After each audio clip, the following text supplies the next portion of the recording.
Road to Olympiad. Welcome to RTO. Consider the following problem. Andy and Ben play a game. First, Andy chooses a non-zero real number A and announce it. Then Ben chooses a non-zero real number B and announce it.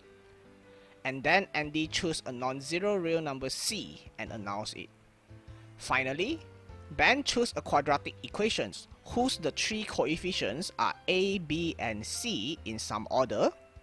Suppose that Andy will win if the quadratic equations has a real roots. Show that Andy has a winning strategy. This is a very interesting problem in finding out a winning strategy of a game. That means it doesn't matter how Ben's move, Andy will always win the game. So the choice Andy make must consider all the possible choices that Ben could make. Pause the video if you like to give this problem a try, and when you are ready, keep watching to learn how to solve it. To solve this problem, without loss of generality, we can assume that the number A that Andy chooses is 1. Then he can choose the real number C depending on what Ben chooses for B. And we will split this into two cases. The first case, if B is positive, then Andy can choose the C to be negative 4 square root of B. In this situation, doesn't matter which quadratic equation Ben chooses, it will have one of the following discriminants. The first one is A squared minus 4BC, which is equal to 1 plus 16B square root of B. This is clearly positive because B is positive.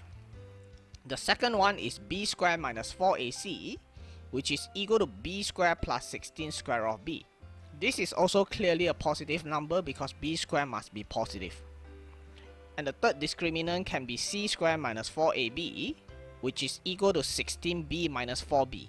This can be simplified to 12B, which is also positive since B is positive. We can see that all the discriminant is all positive. That means doesn't matter which quadratic equation Ben chooses, it will definitely have at least one real roots. And thus, under this strategy, Andy wins the game. For the second case, Ben chooses a negative number. In these situations, Andy can choose C to be B squared over 8. So let's consider the three discriminant again. The first one will give us 1 minus B cubed over 2. Since B is negative, B cubed over 2 is a negative number as well. So 1 minus a negative number will definitely give us a positive number. The second one will give us B squared minus B squared over 2.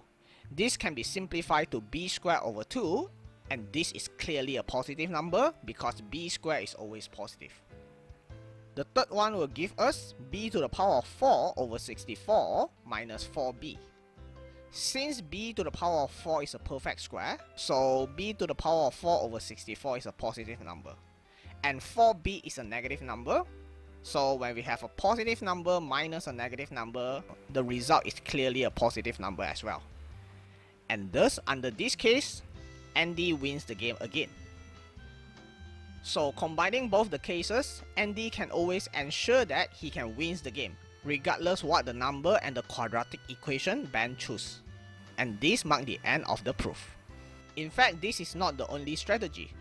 You can find out some other ways that can ensure Andy wins the game. If you like to try out more questions like this, we can change the question a little bit. Suppose that Ben wins if the quadratic equation have real roots. This time, we want to show that Ben have a winning strategies. Post in the comment below if you have any thought on the video, or you have any thought on the winning strategy on the problem mentioned just now.